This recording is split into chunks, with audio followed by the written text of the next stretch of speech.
Hello, my name is Carol May Whittick, spiritual life coach and your host of Her Conversations, Tools for the Awakening. Her is an acronym for Higher Energetic Resonance. This is the optimal state to embody in order to attract our highest desires. What is the awakening? This is the moment in time when humanity rises up out of the darkness. Who is awakening? Each one of us present on earth today, reclaiming our sovereignty, seeking greater possibilities in our reality and looking for solutions. We know being awakened is not a lofty ideal, but a necessity. If we can transform ourselves, we can change the world. Guests on Her Conversations will speak to your spirituality, sensuality, and soul. Listen to their stories and hear how they are in service to the world. Let their words and these conversations embolden and inspire you.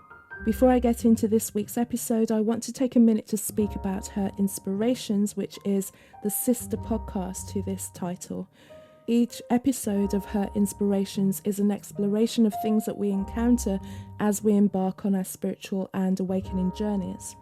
And recently, I've expanded on the format to include an accompanying weekly email that has additional notes for meditation, journaling, and just inspiration. Also links to relevant resources and also exclusives. So if you are someone who's actively seeking growth, listen into Her Inspirations. You can use the link in the show notes of this podcast to also join the Her Inspirations mailing list. When you do, you'll receive the free Embody Higher Energetic Resonance 6-day course. So let's get on with this week's episode. My guest this week is Olivia Haltman. She's a transformational coach, counsellor and EMDR practitioner. She works with women who are ready to take action to shift their mindset. During our conversation, Olivia shares the story of her own transformation, which included moving countries, retraining, and then completely changing her career. She also talks about the what and the why of procrastination. So as always, I begin by asking my guests, Her is an acronym for Higher Energetic Resonance. When do you feel that higher energetic resonance? Oh, when do I feel that? Is when my energy is high. So when I feel that, when I feel empowered, when I feel that, when I really work with clients, to be honest, I feel that energy, high energy. And when I connect with people and when I connect with myself, when I find that I'm really attuned with myself, what I feel and what I do and how I act, and how it then manifests back to me. So I like to, I'm always trying to lean into that higher vibration. And that's where I find that I have that higher level of energy and then continue most of the time. And then if not, I do something about it. And what would you do about it? I'm probing more now. Yeah, no, so it'll be fine. I always then reflect. I just reflect to say, okay, what is going on? Is it something that I'm thinking about? If it's something, have I been around a certain person? Or is maybe the environment that I'm in? I really think like, why am I feeling like this? I don't try to push it away to say like, oh yeah, no, I just want to get rid of the feeling. I'm almost like leaning into that feeling to sort of see what it's about. Because I think our body especially is connecting, is talking to us all of the time. And I find, especially with my one side of my profession, it's all about talking, and we don't really tune into how our body feels, but our body speaks to us all of the time. So I really then reflect and sort of say, okay, what is going on? And then if it's a thought, then I will work on the thought. Okay, what is this thought is about? And then trying to shift the thought into something that is obviously more helpful. And if it's a feeling, I might do some body work. No, go for a nice massage to sort of unlock those blocks, unlock all of those things, or just like loosen my body, because there's a lot of stuff trapped in our body as well that we then sometimes don't realize that is that we're reacting to. So I'll really sort of check to see if it's a voice things that I say to myself, and I'll shift that. Or if it's an environment, I'm taking myself away from the environment, or I decide not to go as often into that environment anymore.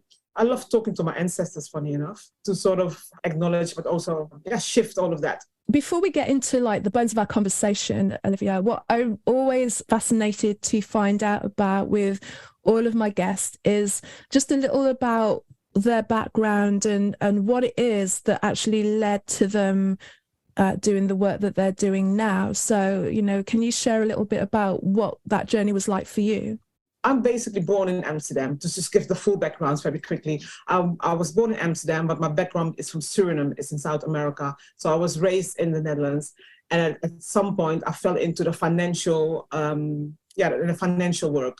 I didn't really know what I wanted to do. I was just following the flow, and I just fell into in the financial branch, so to say.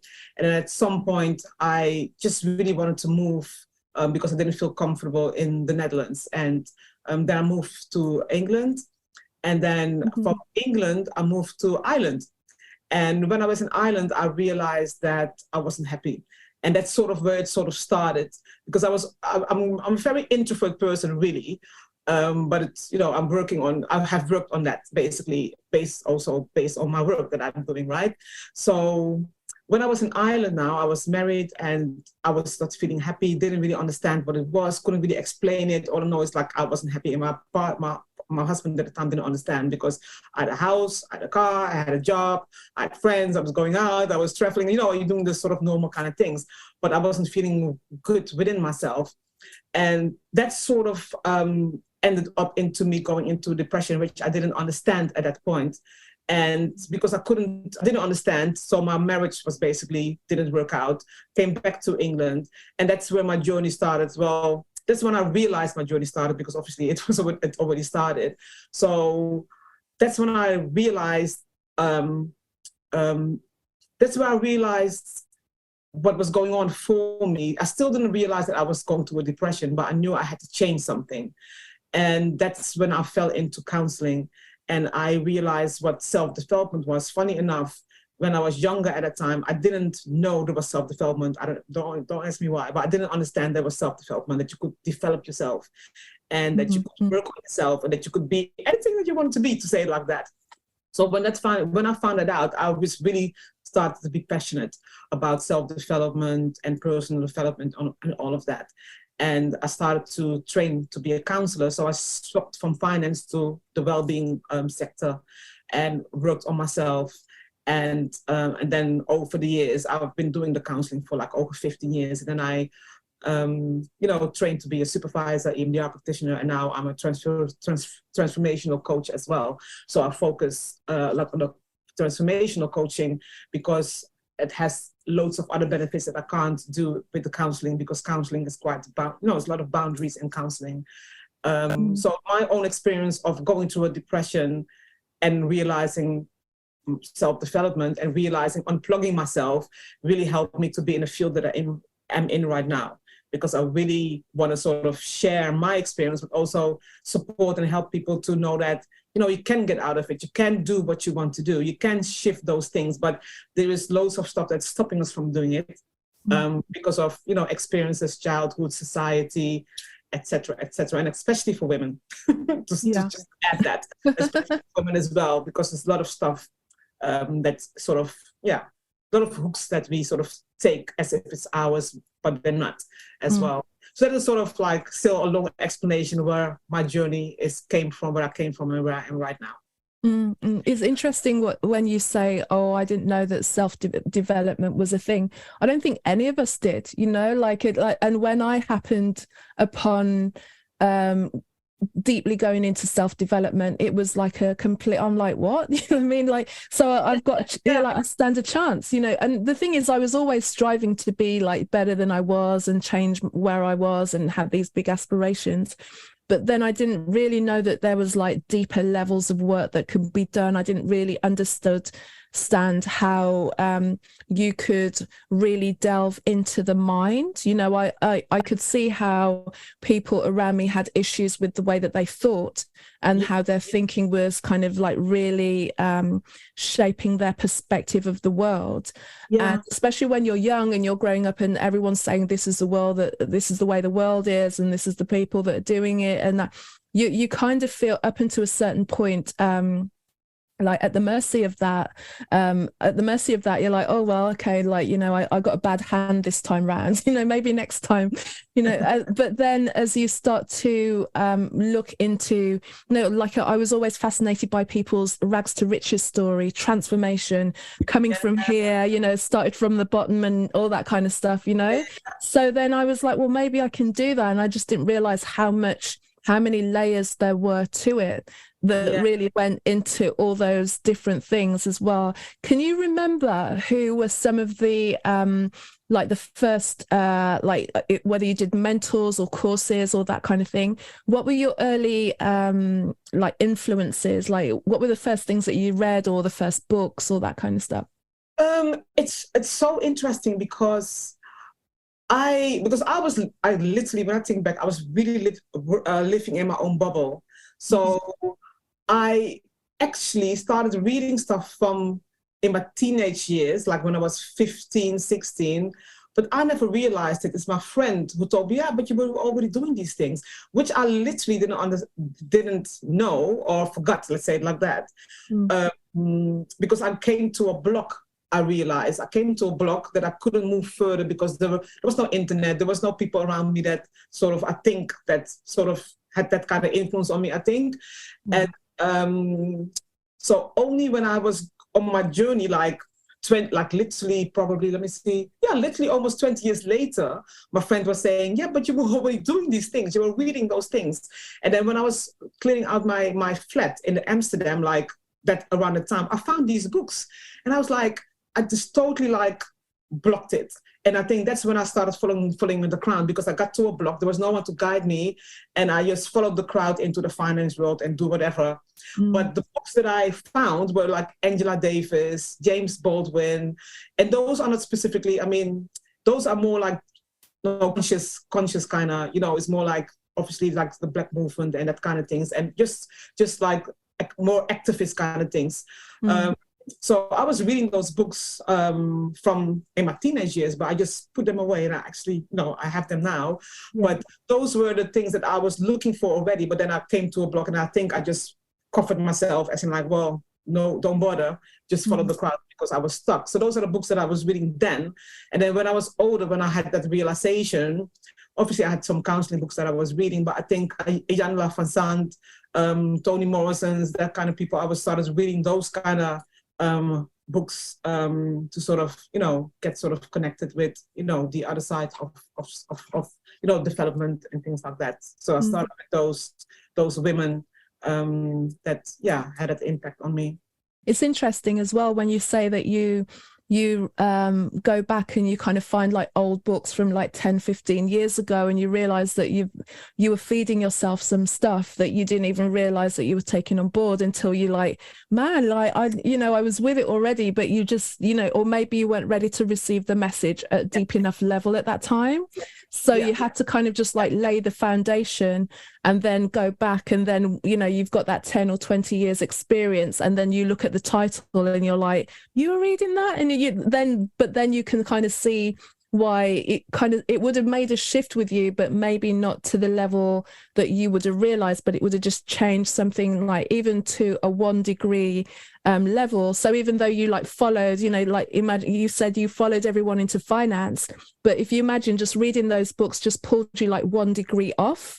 So as time goes on, that 1 degree becomes wider and wider as everyone's going further and further forward. But yeah, I found a load of books that I didn't realize I was reading, or books that I'd then buy later on, and then realize that I'd bought them way back, like in early days as well, like a lot of mindset stuff, a lot of early new thought books. I think one of the earliest books that I ever read was The Game of Life and How to Play It by Florence Scovel Shinn, or like a Road Less Traveled, or way back stuff. And I didn't even realize that I had them. And like later on, they become big titles, and you look through like old stuff and you're like, I was reading this already. So it is understanding the full concept of your life, where, well, you could say, well, I wish I knew this. I wish I knew this. I wish someone told me. But then at the end of the day, your journey is your journey. And it's sort of accepting that, well, I was almost before my time reading those books, as you say, not being ready to sort of maybe fully understand it or fully connect to it. I had to go through that journey to sort of go back to that again in order to be where I am right now. And sometimes, it feels like, oh, I wasted this time, but you didn't really waste that time at all. It's just your journey. You have to accept that it just goes where it goes, and trusting that, isn't it? Yeah. And like what you're saying about like trusting your journey as well. I've been thinking about this a lot, because I've been doing a lot of guesting on other people's podcasts. So I'm the one doing the talking, and then obviously people are asking me the questions that I ask people all the time, like, what was your journey? What did you do? All these things. And in the same way, when like there's been periods of times when during my life, when I was living it and going, oh my God, why is nothing happening? Why is this not going this way? Why is it not working out? That now in hindsight, especially when I'm thinking of ways to communicate my life story to other people, that I see the purpose of that. And even though it looked like nothing was happening, things are happening all the time. And maybe that time where you have to sit in that space of feeling like nothing is happening, it's kind of getting you to be patient and still, and you know, endure the discomfort of just not having that big thing happen yet, you know, like build up a resistance. Because especially in silence, things happen. And because we're obviously living in this, you know, in this world, and especially now, everything has to be done now. People contact you, or well, they want to contact you 24/7. You know, you have to reply immediately. So we're very much on the go in the moment. So sitting still means almost like, no, we need to do something. But sitting still, even like when I look at my counseling brands of business, when I'm with my clients, when there is a silence, it's fine, because in the silence something happens. Even though it's talking therapy, you don't have to talk all of the time. The silence is very, very powerful, and you can adapt that same strategy to your life. Like when nothing happens, well, a lot of things are happening. It's just like in the background, you just don't see it. It's okay. I'm a lover of silence. Yeah, me as well. You know, I can, you know, I relate to you on the introvert tip, you know, so I love the silence. I love the quiet. And like for me, what probably appears to be silence for other people, it's like it's loud. There's a lot going on, you know, I'm feeling a lot, I'm thinking a lot, but it's not like busyness. It's just like being open to receive and process and integrate and all that kind of thing. And from your point of view, like, what do you think it is about silence that people find so confronting and that they will do anything to avoid it? What have you noticed either with yourself or with clients that you work with? Yeah, with myself, no problem. I love it. I literally love it. I love it. I have to get myself, that's what I say, I have to get myself out there and do these kind of things to sort of step out of it, which is fine. But when I think about people that I work with, for example, or just people in general, it's sitting with their own voice, being fearful to what they will hear they say to themselves. You know, there's no distraction to run away from fears or doubts or insecurities, and sometimes even allowing themselves just to be comfortable, because it doesn't have to be all about the uncomfortable feelings. Sometimes people don't allow themselves to relax because of the same reason, because they're so used to, you know, the busyness, but also maybe they have a concept of how they've been raised that, oh, you always have to work hard. So that means that you never can sit still. So when they sit still, they better themselves with self-criticism. And that can be a very, you know, challenging place to be. So for them, I think is, no, as long as I keep myself busy, I can't hear myself saying those things to myself, or I don't have to go back to this thing that I experienced back in the days that was very traumatic or overwhelming or very painful. It's their own voice sometimes that is the probably number one thing that I would say that, like, people don't want to hear themselves talking to themselves sometimes. And, you know, when you started to feel the shift from moving out of finance and moving into the world of counseling, coaching and healing and wellness and everything, how did you deal with the internal shifts and maybe what you were hearing about that, stepping from, like, you know, almost like the prescribed, like you said, you kind of went where everyone was going, so it seemed like the right thing to do, and then until you moved into this space now, how did you deal with what you might have been dealing with, as in maybe conversations you had to have with colleagues as you move away from that field into your own, and how did you overcome that and build up the resilience in yourself to really go for what it is that you felt was right for you going forward? That is a deep question, isn't it? Sorry, you came here, that's what you get. No, that is fine. It's so interesting, because you would think, like, I would say, oh yeah, this is what I did, 1, 2, 3, and 4. But the reality is that it was still very scary to do. But I think because of my depression, at the end of it, I had this strong feeling I had to choose for myself, because with that also came filing for divorce. I actually moved from Ireland to back to England.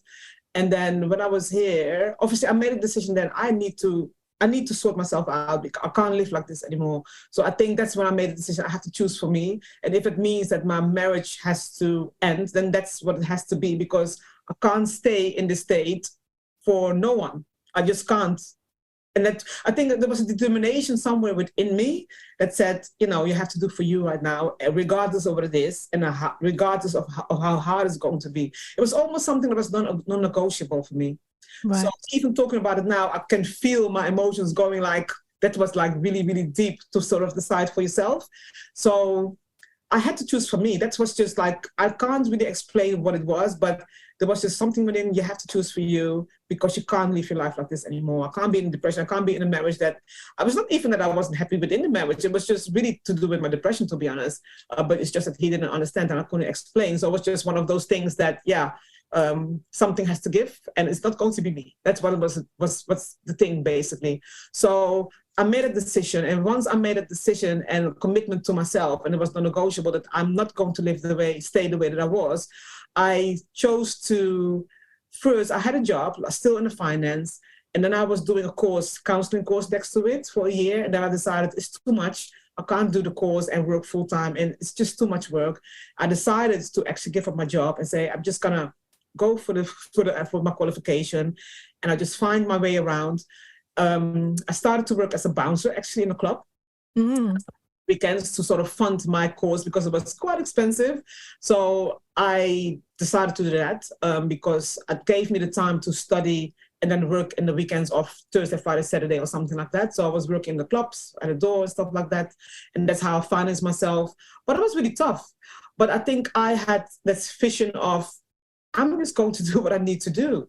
I really sort of chose to choose for myself. I think that's the main thing that sort of helped me through the tough times where, it was really tough. Like, because how can you live only on bouncing money, if you know what I mean? And of course, it's very expensive, stuff like that. And then, there was so much stuff going on. So I just pushed myself through for 3 years to live like that. And then when I had my qualification, I said, okay, I'm going to work part-time in the office, and I'm going to work part-time as a counselor because I couldn't work full-time as a counselor to make the money. So that's what I did. So there was very tough times, as in like still having thoughts of giving up. Like, what are you doing? People not understanding why I was doing this to myself, because you really had a job. Why are you giving it all up? Why are you choosing to sort of live like this? But obviously they don't understand the background of it. So, dealing with people, dealing with my own thoughts as well, and finding ways to sort of really push myself through when I was really in that dip again of like, this is tough, because standing at the door in the middle of the rain or in the cold, minus whatever, like searching people and dealing with drunk people, is not the thing that you want to do.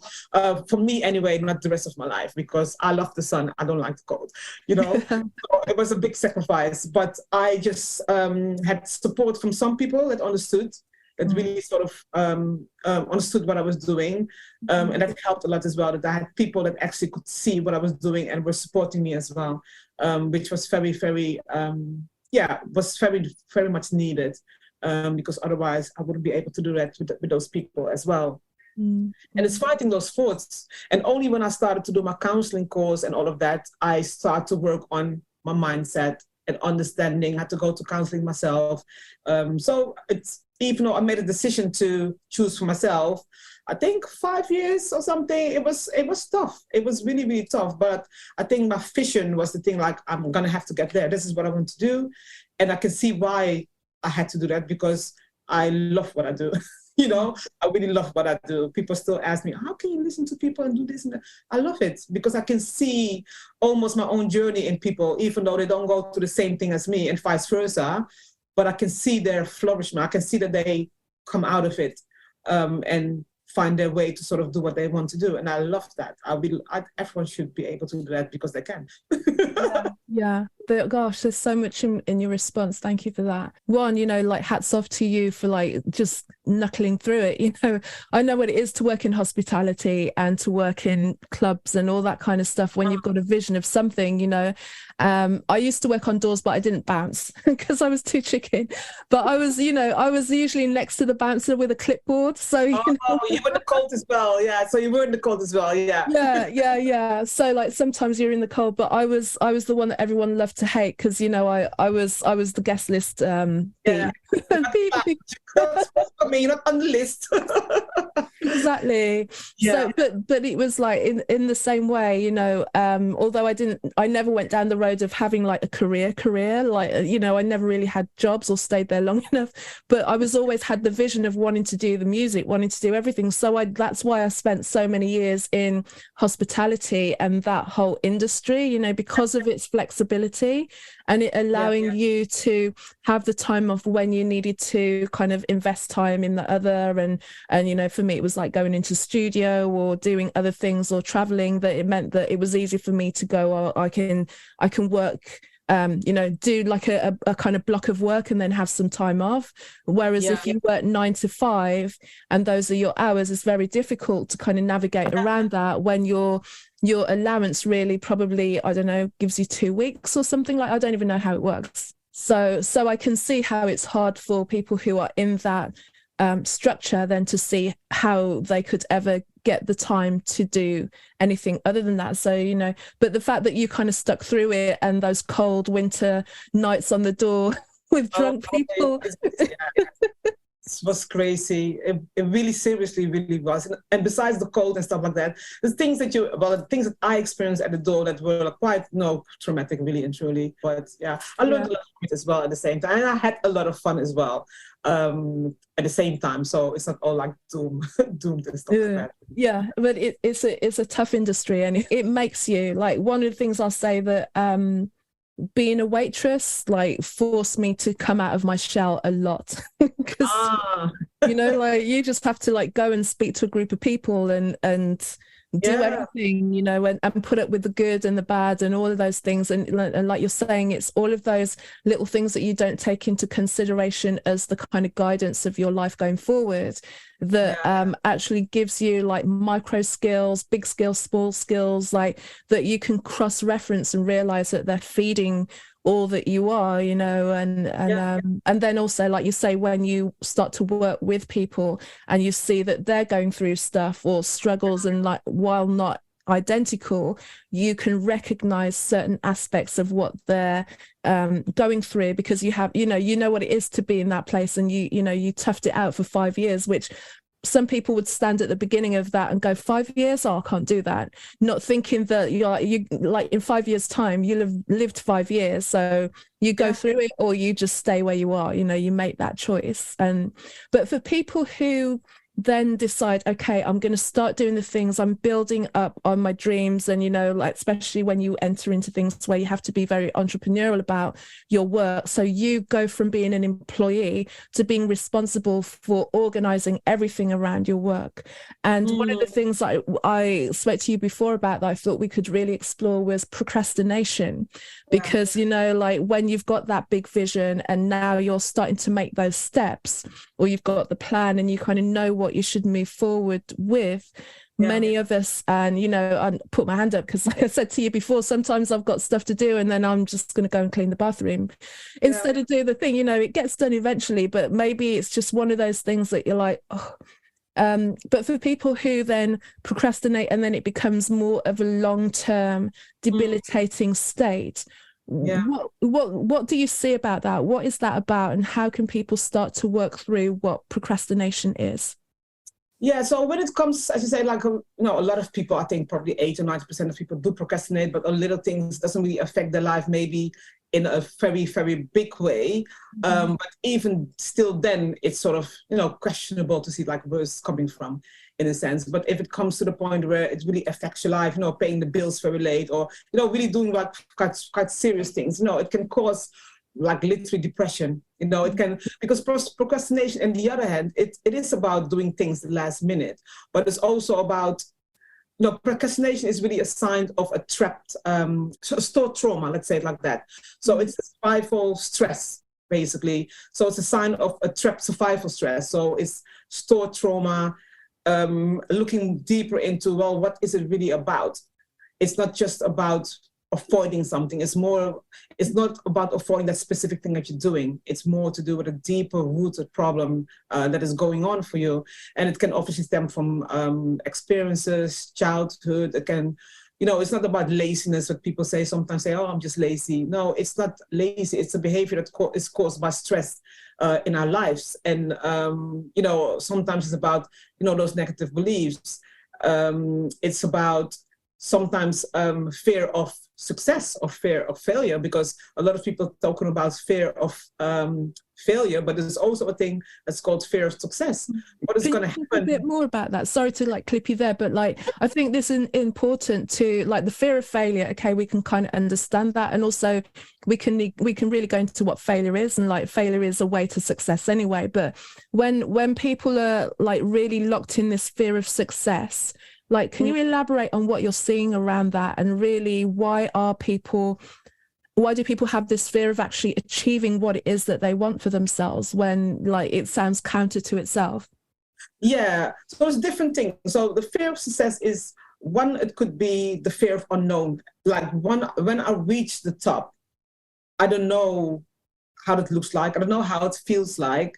And it's also, if I reach it, what is the next expectation? Can I reach the next level then? Because there is maybe a thought of, well, once I reach that success, people or I will expect more of myself, and I'm not sure if I'm able to do that. And then it can also be linked to, the fear of success can be linked to, if you have a limited belief that is, I am not good enough, for example, or you've been told that you will never be something, or you've been told when you were younger that people are always going to use you, for example, all of those negative things about when you achieve something is going to happen. That is also linked to it, because if you then will succeed, you will fear that, because you've always been told you're not good enough, or people will misuse you when you reach something. So there's so much more behind that fear of success, because when you speak to people, especially young people, I want to be successful. What does it even mean to be successful? Mm-hmm. And what pressure does it come with you? Speak to celebrities, what pressure comes with success? So there's a lot of pressure behind the word success and how it looks like, and the unknown, and the expectation, and what you've been told in the past, what success actually means, and what it tells you about yourself. Because the other thing is that if you're a person who always says that you're not good enough, or you won't reach anything, once you reach that success, you're going to have to admit that you lied to yourself, that you will tell all of those things to yourself. You have to face those beliefs that you always created about yourself. Some people do so much, and they don't really see that they do so much. No, I've been working with women that achieve so much, and they just tick box next, not even celebrating anything. Tick box next, tick box next. So they don't even see that they're always successful, because they are, I wouldn't say perfectionist, that's something else maybe, because perfectionist is another thing as well. Because when you're a perfectionist, you never be successful, because you're always going to look for the next level. It's just almost impossible. So that's another thing, without wanting to say that it's another thing as well. So when you tick boxes, then success, again, you don't recognize your success. So at the same time, you will be fearful maybe for success, because you have to stop ticking those boxes. You have to go to that silent place, as in step back, recognize, and the celebration of your success can actually be scary sometimes, because you don't feel that you're good enough to be celebrated. You don't allow yourself to get there. So there's so many different levels with procrastination and the fear of success that can come up, but obviously every single person will have their own reason why they fear success as well. And then the other thing is that it can be a pattern in your life. So procrastination is really a form of self-sabotaging, because you're sort of not doing something that you're supposed to do. And sometimes, I know that sometimes when we look at procrastination, it's about, I don't want to do this because I actually don't like it, or I'm not good at it. But people procrastinate to stuff that they do know, that they do like. They procrastinate stuff that is maybe only 1 minute, and they know they can do it, and they still procrastinate on that. So it's much more than, I'm not good at it. for some people it's that, but for some people it's, well, I know I can do it, but I just don't want to do it for, that you have to explore. Why don't you want to do this 1 minute thing that you know you can do? What is stopping you? It brings you nearer to succeeding, isn't it? Nearer to where you want to go, but you're scared for that. I don't know if you've come across this. I've noticed this as well sometimes when when clients are saying that they've got all these big dreams and we're starting to move forward and they can really feel the shift in themselves, and then realizing that as they're moving forward, like one of the things that you're saying, like then you realize how many lies you've told to yourself, or how much of other people's judgment and ideas about you you're actually busting through now and changing. But then also you feel like this growing sense of, like kind of like when you made that decision in your marriage to kind of move forward for yourself, that again, when you're in a state where you're starting to feel yourself expand and like all of those little dreams are coming true and you're seeing shifts now, but you're noticing now that maybe the people that you're around, the conversations that you're hearing just don't hold. You don't want to, you're noticing people that you've probably known your whole life, and you're hearing them and just thinking, I don't agree with you anymore. You can, sometimes you feel the change before anyone really senses it, Yes. And already you're kind of like feeling it in your head, then like, okay, what am I going to do? Because as I'm growing, something's going to give, and you start to feel the distance. Yes. And that can be a reason why people will kind of put the stake down, stop grinding, procrastinate, self-sabotage, all of those things. But what can you offer in terms of like guidance or tools to, when that moment starts, when you start to really feel into like yourself moving and growing, and then also recognizing that where you're at, whether it's physically or mentally or spiritually or whatever, is not going to be able to hold you much longer, and you're going to have to step out and move into that. And there's that kind of reticence that you feel where you're like, you realize that you're going to have to say goodbye to things, albeit it may be temporary, but there's going to have to be a moment of separation from that old self into the newer self, because if you're going to grow, you can't. And also you know that people are going to lash out, and that's always the hardest thing to take on board. How people will want to hold on to you, sometimes because they don't want to see you grow, or sometimes they just don't want you to leave. Like what can you offer in terms of like tools and how you navigate that for yourself? So that is a tough one. Well, it's an easy one, but it's a tough one because it comes down to choosing for you. So it's working on yourself, knowing that you are worth it, that you have the value, and that what you're doing is not really hurting anyone. Because sometimes we try to stay in a specific position because we think that people are going to be pissed off. People, you're going to feel a guilt for that, isn't it? And especially when it comes to family, especially with parents, there's going to be a guilt that's going to come in. But the thing is going to help you is that, raising your own value, knowing that what you're doing is not really hurting anyone, and knowing that, okay, the reason why I was doing this all of these years is because there was a pattern. There's a reason why I was thinking this way. There's a reason why I was saying those negative things to myself and created this limited belief. So it's really working about yourself. So when I work with people, it's always like almost everyone, I would say everyone that I work with, it always comes down to you. But the problem is that obviously, if you're still going to be angry because of your childhood, if you're still going to be frustrated about certain things, which I don't say that you shouldn't, because, you should be angry if you want to be angry or frustrated, but it's knowing that, okay, you're angry. How do you work on your anger? How do you process that? Because I always say anger keeps you hostage. If you decide for yourself that you want to stay angry, which is fine with me, but it's realizing you will stay in that place. You're not going to shift. Your life is not going to shift if you keep on being angry about certain things. So it's working on yourself where you can then realize, okay, letting go of the anger doesn't mean I'm letting go of what people maybe, but I feel people did to me, because those things probably will be true.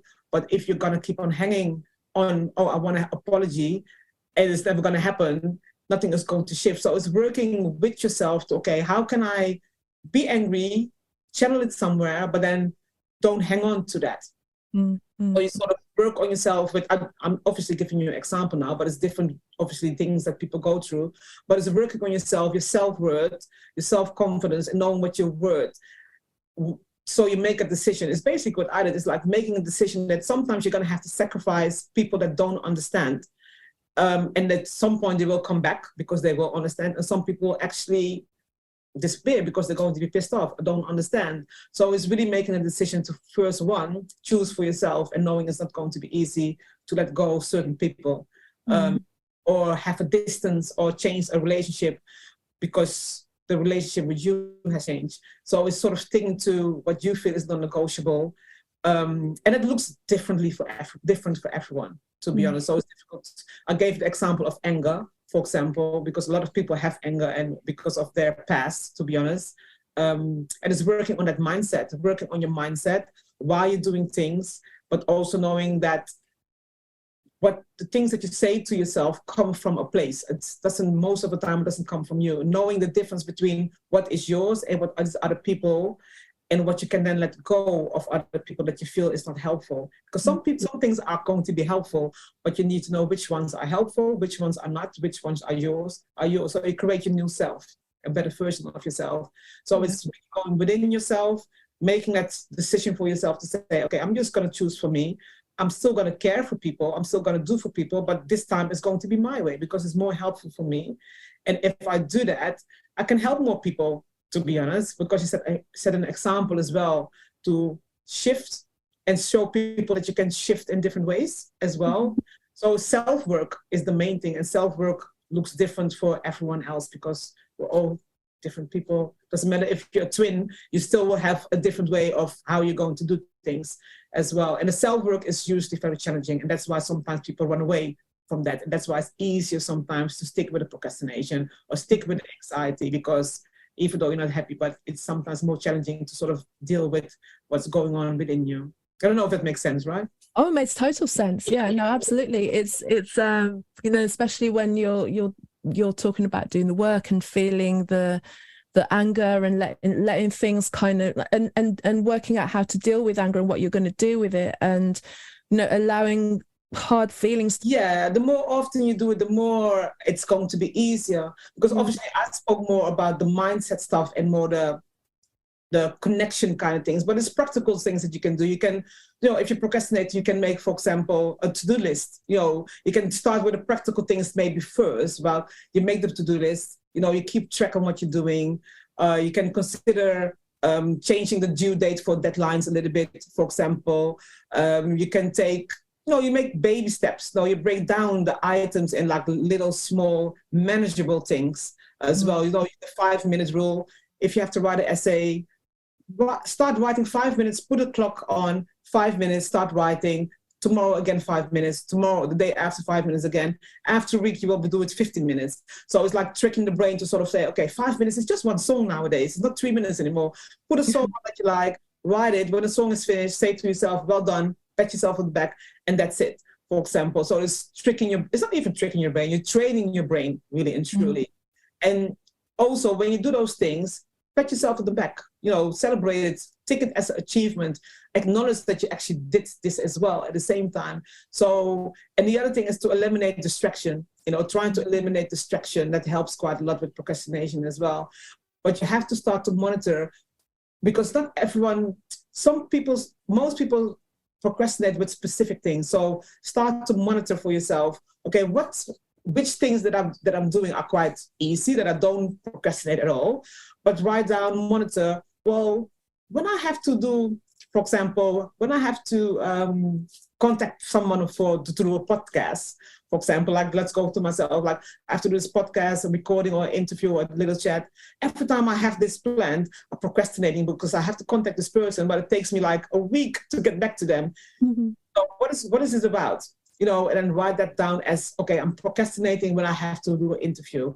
So you then make a plan. Okay, this is what I'm going to do the next time, but I have a podcast interview, and make it non-negotiable. I love the word non-negotiable, because when it's non-negotiable, when you commit to yourself, you say to yourself, I'm going to do this. No debate in my mind, back and forth. But what if? No, I'm going to do it. I'm going to the gym. I'm just going to hear the voice coming in saying, oh, yeah, but you can lay in bed.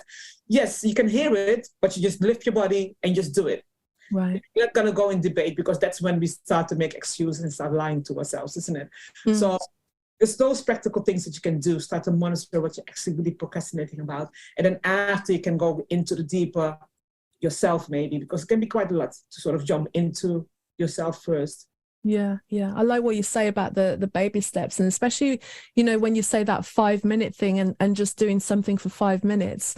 A lot of the time when you do things for 5 minutes and you start, once you're in the 5 minutes, you know, actually you're like, actually this is, you know, let me just do it, and half an hour's gone, an hour's gone, or you know, like once you actually get your head out of the way, it's just getting started, because oftentimes the actual doing of the thing is much less problematic than the weight of you having this conversation and justification backwards and forwards in your own mind that just becomes heavier and heavier about all the reasons, you know, just do it and it's done. Whereas the backwards and forwards and the why and I can't be bothered making excuses, and also as well, I don't know if you'd add to this as well, is you're not really helping your own self-worth when you keep procrastinating on yourself. You know, you're giving yourself more reasons to kind of be down on yourself, because then you make an excuse for not doing the thing you're supposed to do, and then you're there like, look, see, I told you you're no good, you can't even keep promises to yourself, and you know, this loop of kind of self-defeating behavior. How do you kind of speak to that? Yeah, so that's where the monitoring comes in. So it's knowing what you say to yourself. So when you procrastinate to write your essay, for example, start noticing what you tell yourself, the excuses, what you say to yourself. So, no, I'm not in the mood. I'm doing it when I feel that I'm motivated to do it. Oh, I don't feel well, poor health. I'm going to wait for the right moment. You know, there's so much things that we tell ourselves not to do it, but sometimes we don't even hear that we're doing that to ourselves. So when you're in that moment of procrastination, or maybe afterwards, because sometimes when you're in it, you're just in that flow of like, you know, saying those things to yourself, monitor it afterwards. Like, what did I feel in my body when I had to do this? Where in my body did I feel that? How did it feel? Was it hot? Was it cold? Was it painful? Was it tense? Was it itchy? Was it whatever it was? And then write down, what are the things that I was saying to myself? Because when you start noticing, when you say it to yourself, there is this thing in CBT that they use as a monitoring sheet. So you write down that specific, let's say you keep on noticing, you say to yourself, oh, I'm not in the mood, for example. And then you write down, okay, how did that feel? And then you write down, what are the negative beliefs that you had about yourself in that moment? Yeah, and then you can say, well, that negative belief, is it true? What proof do you have that it's true? I'm not good enough, for example. What proof do you have that you're not good enough, that you can write an essay? You probably wrote an essay before. Most of the time, we don't have any proof. We say those things because of fear. So it's fitting into those questions with honesty, because honesty is very, very important, because some people tell themselves a lie, but they convince themselves that it's actually true. So you have to be able to be honest to yourself and say, well, I'm saying this to myself, but I don't have any proof. So therefore, it's not going to be true. It's something that I say to myself. So what can I do the next time this thought comes in? And then you write down, okay, the next time when this thought comes in, I'm going to say to myself, is this true? If it's not true, I'm just going to do it for 5 minutes. And it will take a while, because normally we'll have to monitor a thought, probably like 2 weeks plus, to sort of being able to do the last bit, you know, to say to yourself, is this true or not? Or you can have an accountability partner. You can do it with someone, because they will be able to tell you maybe easier if you're lying to yourself. I'm not even going to say make excuses. I'm just going to say lying to yourself now, because we are lying to ourselves, especially as adults. It's so easy to do because, yeah, I don't know, that we just do, isn't it? So find an accountability person that you maybe can check in with and reflect on, that you trust as well, because they will see it from a different point of view, and they'll be able to explore with you if this is really true or not, if the excuses that you use are actually really proof that you can't do this as well. So you're going to have to actively do something about it. It's not some blasé thing that's just going to go. You're going to have to take time to sit and listen to yourself and say, okay, I'm saying this. Why? Is it true? No. Okay, this is what I'm going to do. If it's yes, explore with someone else to see what is the hard proof. Most of the time, there's no hard proof. Like, seriously, there's not. I want to say something. I want your opinion on what I'm saying. You know, whether you agree or disagree. For me, I find that people use the word perfectionist as a rebranding of procrastination. These are my thoughts. What do you think? Because I've like, you know, there's been some like, oh, you know, I'm just a perfectionist. But when you come down to it, you know, it's like, you don't agree, you disagree. Tell me. It's not, I don't see perfectionist and procrastination as two different things for me. Because when you procrastinate, you sort of, it's two different things, but there is a level of, you need one to do the other, to say it like that, because procrastinating is leaving things to the last minute. But when you're a perfectionist, you just want to do it better. So you will do something. You can be a perfectionist and not procrastinate, for example. It's just that you do something and you're not satisfied with it. The reason why I felt there was some overlap, let me clarify, was that you know, but there's been times when I've been collaborating with people and they're like, oh, you know, I'm a perfectionist, and nothing gets moved forward because the thing is never good enough to go, you know, so they won't let go of it going forward because they're always going back and tweaking. And especially when we're creators, there's a certain level of information that you won't have until you let whatever it is that you're doing go out and get feedback. There's the only way that you're going to be able to perfect what it is that you're trying to perfect is by feedback, and like we have to let things out imperfectly. So that's where I was kind of like correlating the two.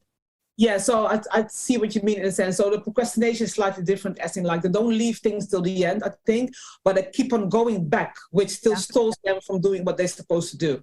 So it's slightly different it's a different way of looking at procrastination. So it's not the stereotypical, I'm leaving it till the end, but they are doing it, but they keep on going back and trying to perfect it, whatever perfection needs. Right. So with these clients, I would really reflect with them, explore with them, what they would like to achieve and how realistic that is, and how that act is helping them moving to their perfection.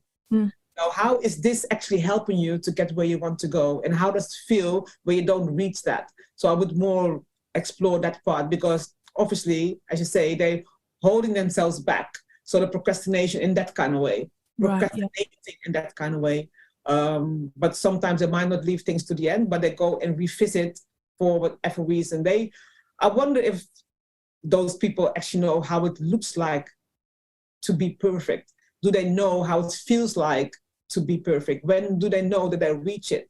Most people say, I wouldn't know, because everything they do is never going to be good enough. So what are you doing? You're running behind a fast train with your feet. If you know what I mean? It's like, you don't even know when you're on it.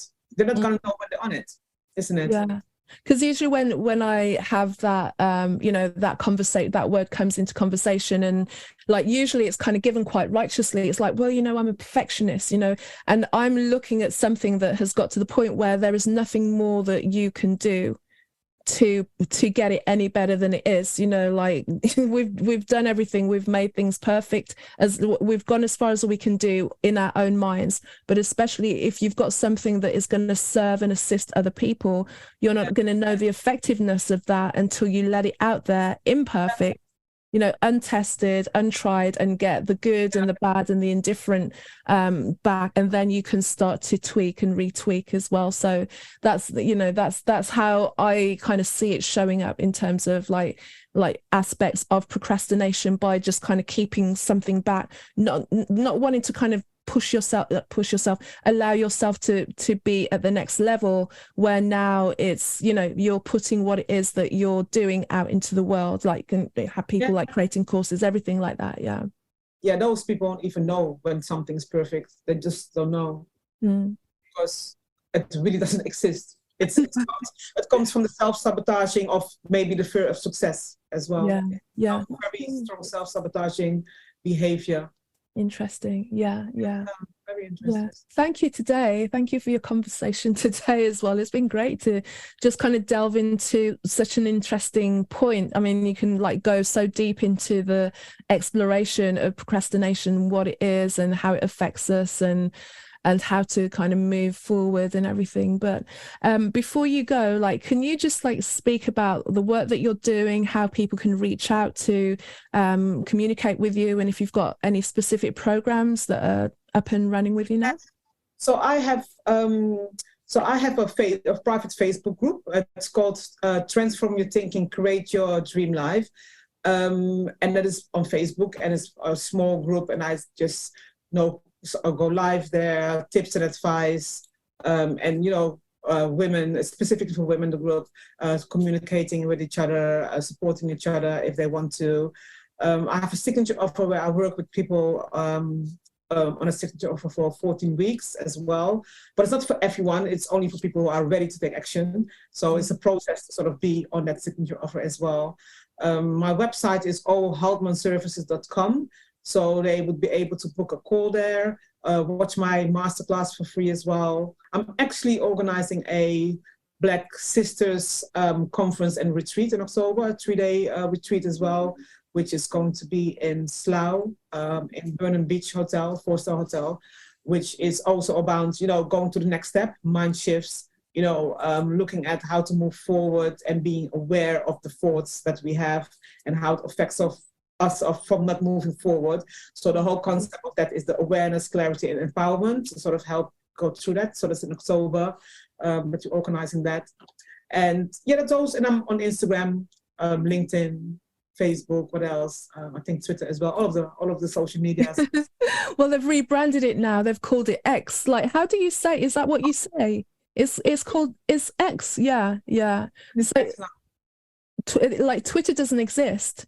Oh, seriously? Oh gosh. Yeah. So like it's like the bird is gone and now you've just got this X. So he rebranded it as X. Like, and I kept looking at it going, okay, he's saying it's X. And then I did an upgrade or like an update on my phone.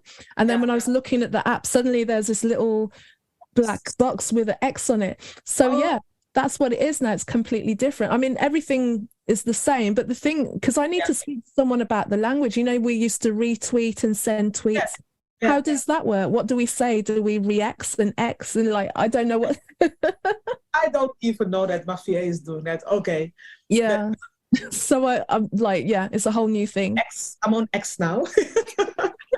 Yeah. They can find me there and contact me and follow me. All the links anyway to your stuff will be underneath the episode as well, so people can reach out to you directly. Thank you so much, Olivia. It was great to connect into your world. Thank you very much for inviting me. I really enjoyed it. Thank you very much. Thank you, Olivia, for sharing your story, and thank you for listening. As I mentioned at the top of the episode, if you join the mailing list, you will also receive the free Embody Higher Energetic Resonance 6-day course. Also, if you're ready to take the next step in your transformation with support, accountability, and radical honesty, contact me to find out about my personalised one-to-one spiritual life coaching program. You can find me on carolmaywhittick.com, that's carolmaywhittick.com. On Instagram, Casmic, CAZMICK, and Carol May Whittick on Facebook. So until the next episode, enjoy your week. Thank you.